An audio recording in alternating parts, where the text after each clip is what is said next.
Ladies and gentlemen, boys and girls, hello and welcome to yet another episode of the Kaiju Conservative.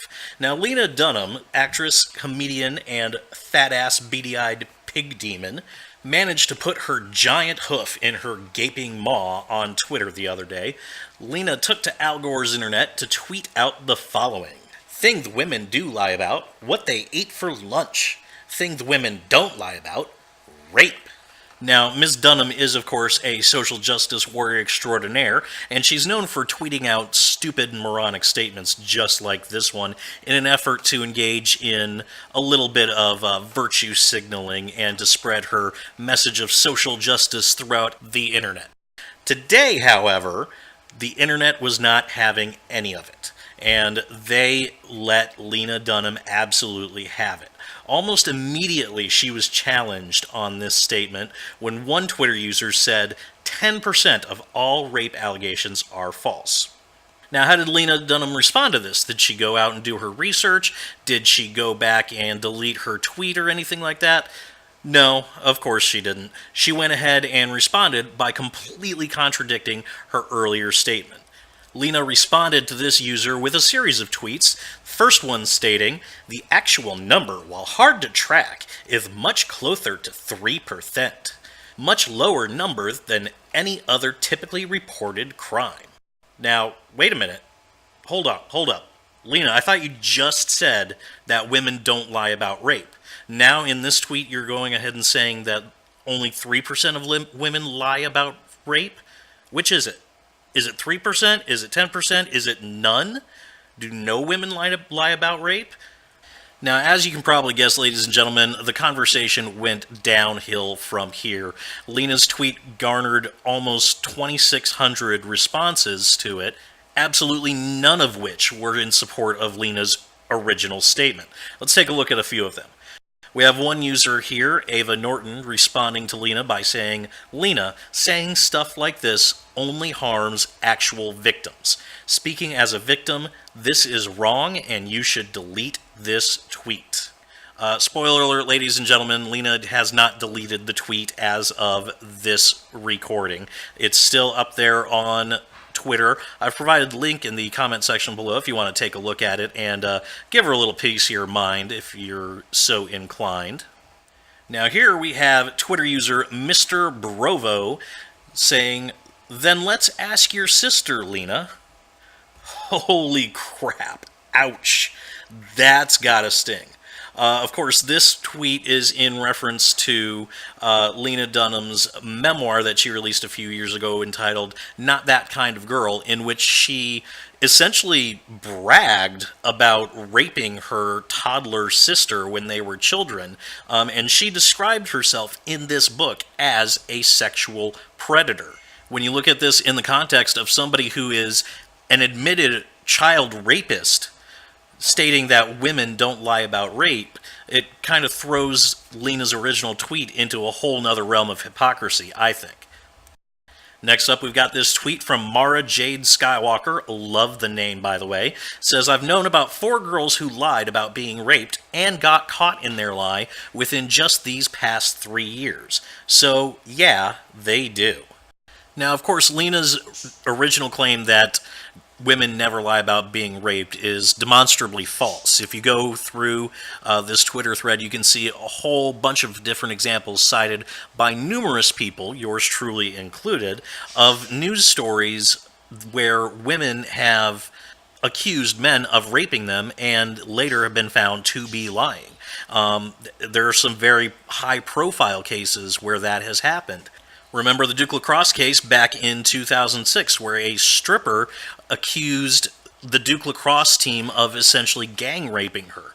There were 3 men that were eventually prosecuted for this rape by prosecutor Mike Nifong, even though there was absolutely no evidence that this rape had actually occurred, and in fact, it was proven later that the witness was lying about being raped. Of course, that didn't stop Prosecutor Nifong. He nailed these 3 young men to the wall and eventually was end up ended up being disbarred for his actions on ethics charges because of the way he handled his case. The three men, of course, they sued Duke University and ended up being rewarded $60 million in a settlement from that university. Of course, we've also got Mattress Girl Emma Sulkowicz. Emma was a student at Columbia University, and she accused a young man of raping her and claimed that the university was not doing anything about it. And in fact, she went ahead and started carrying around a mattress as part of a quote-unquote art project, but also as a way to draw attention to her case and force the university to expel her quote-unquote rapist. Of course, throughout the investigation, the facts became known in that case, and it became clear that what she had claimed was rape was really just a night of pretty unsatisfying consensual sex, at the end of which the gentleman who had sex with her declined to call her. And she got pretty pissed off about that and decided to go ahead and make up a rape charge about it.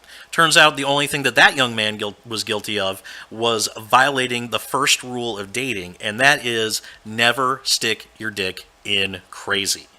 And then you also had, don't forget, the Rolling Stones incident, where they essentially made up a story about a student known only as Julie, being gang raped by a fraternity during a party. That, of course, was again proven to be false. The reporter that wrote the story knew that it was false, and Rolling Stone knew that it was false, and they went ahead and published it anyway. And that magazine ended up being sued as well.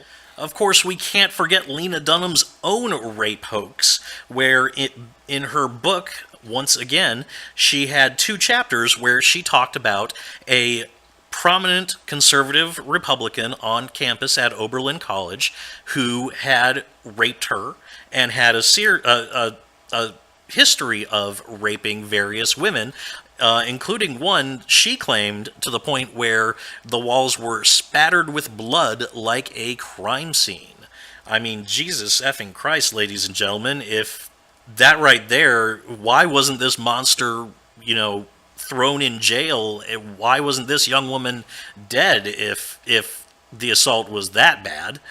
Well, it turns out, of course, nobody could substantiate any of the details in Lena's story at all. Various conservative news outlets tried to. Breitbart was the most prominent one.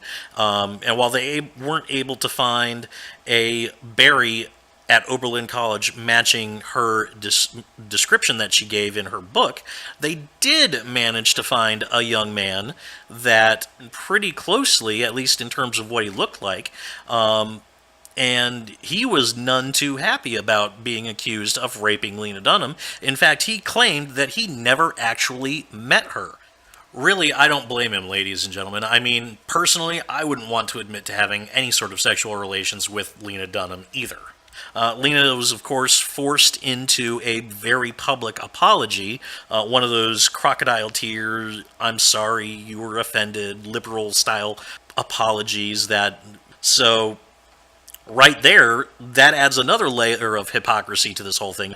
An admitted child and a rape hoaxer is telling us that women don't lie about rape when, in fact, they actually do.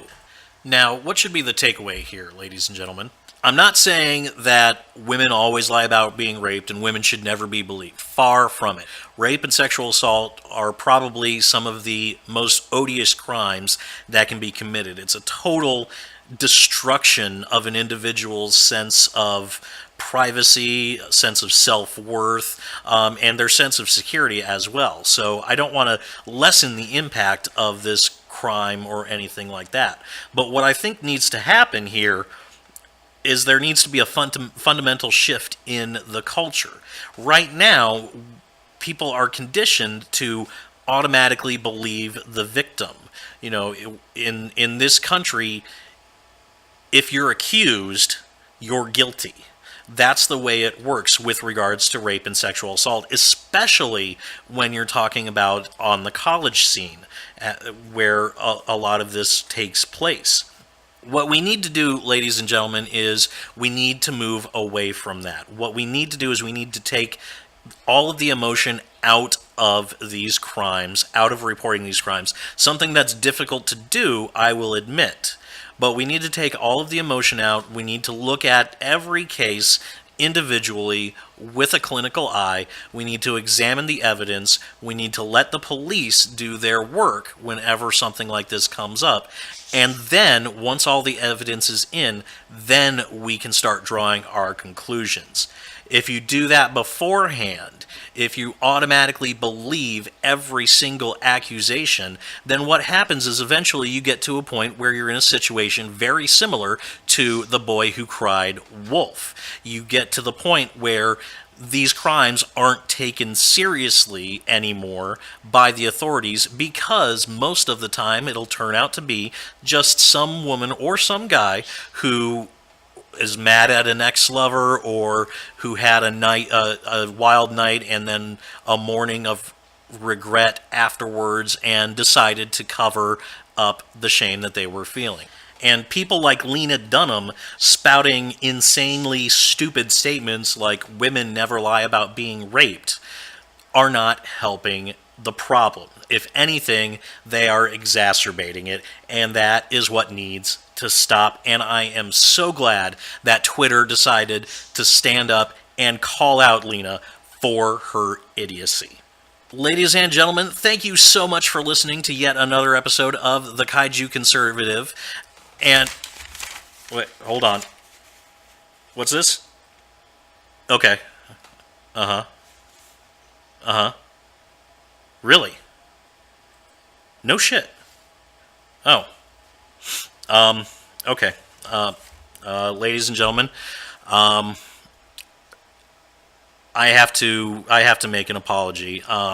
Earlier in the episode, I called Lena Dunham a let's see, what was the term? Quote unquote fat ass beady-eyed pig demon. I have just been informed that that is extremely offensive. The International Association for the Rights of Beady-Eyed Pig Demon has let me know that they do not appreciate being compared to Lena Dunham. I apologize for that. I was trying to be funny. I didn't know that it would offend anybody. I have nothing but the utmost respect for pig demons, and I did not mean to compare you to somebody like Lena Dunham. I hope that that we can move past all of that, and I truly hope that you can forgive me for what I've done. And once again, to pig demons everywhere, I am truly sorry. Folks, thank you for listening to yet another episode of the Kaiju Conservative. Don't forget, while you're here, to leave a like. It does help the channel out. Also, subscribe if you want more videos. Don't forget to hit that notifications button so you can know exactly when I upload new videos. And I will see you all next time.